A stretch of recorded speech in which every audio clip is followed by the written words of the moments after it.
तो पुण्यात्मा, हमने यहाँ से तो मरना पड़ेगा, ये तो कोई माने या ना माने, यहाँ से मृत्यु अवश्य होगी। एक विचार करना कि आपकी यहाँ मृत्यु होगी और जिस वस्तु को, जिस परिवार को आप अपना मानकर यहाँ सेट हो गए हो, आप स्थित हैं, आप निश्चिंत हुए बैठे हो, आपकी मृत्यु के उपरांत ये आपका परिवार आपका नहीं है।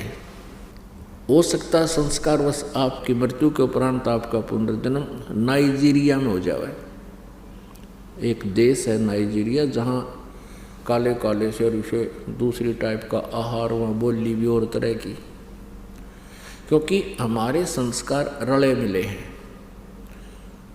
जब सतयुग प्रारंभ होता है उस समय कोई मजहब धर्म नहीं होता। अभी भी द्वापर तक भी कोई अलग धर्म नहीं थे। द्वापर के बाद कलयुग में इस काल ने ये खेल खेला, हमारे को डिवाइड कर दिया। तो आज कोई मुसलमान बना है तो वो हिंदू को अच्छा नहीं मानता, यानी धार्मिक आधार से, और हिंदू हैं वो मुसलमानों को अच्छा नहीं मानते धार्मिक आधार से। और हम अपने अपने धर्म में और अपने ही ग्रुप में सर्वोत्तम मानते हैं अपने आप को। तो आज कोई हिंदू है, मृत्यु के उपरांत वो मुसलमान के घर जन्म ले सकता है। आज कोई मुसलमान है तो मृत्यु के उपरांत वो हिंदू के घर में जन्म ले सकता है। परमात्मा का विधान है, कोई मानने चाहे ना माने। तो कहने का भाव ये है कि यहाँ से जिसको आज आप अपना मान बैठे हो, ये आपका नहीं है, ये आपने मानना पड़ेगा। तो ये सोच लो कि जब तक हम यहाँ हैं तब तक तो अपना है। इसमें एक ऐसे समझ लो कि हम एक रेल के कंपार्टमेंट में बैठे हैं और हम सफ़र कर रहे हैं।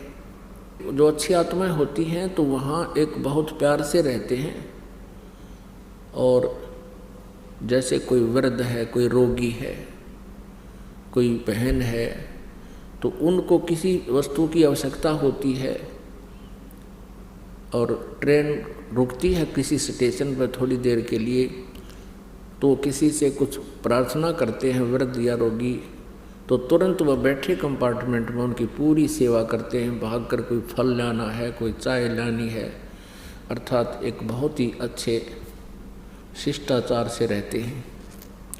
और जिनका जहाँ स्टेशन आता है वो उतर कर चले जाते हैं। तो हमने इस प्रकार समझ कर रहना पड़ेगा यहाँ पर कि जब तक हमारा स्टेशन नहीं आता तब तक हम इसी कंपार्टमेंट में रहें और प्यार के साथ रहें, हमदर्दी जताएं। जैसे भी एक परिवार हमारे कंपार्टमेंट समझ लो, एक डिब्बा। लेकिन बुद्धिमान व्यक्ति को इतना ज्ञान अवश्य रहेगा कि ये मेरा नहीं है। तो फिर हमने आगे का जो ध्यान करना है, भी कहाँ जाना है। जैसे कोई व्यक्ति अपने घर से चलता है और कहीं उसने जाना है दूसरे शहर में, जाने से पहले वो अपना ठिकाना निश्चित करता है। चाहे वो ये भी सोच कर चले कि वहाँ मैं कोई धर्मशाला या होटल में कमरा लेकर रह लूँगा, तो अवश्य कोई निश्चित करके चलता है, पूरा टूर प्रोग्राम बनाता है।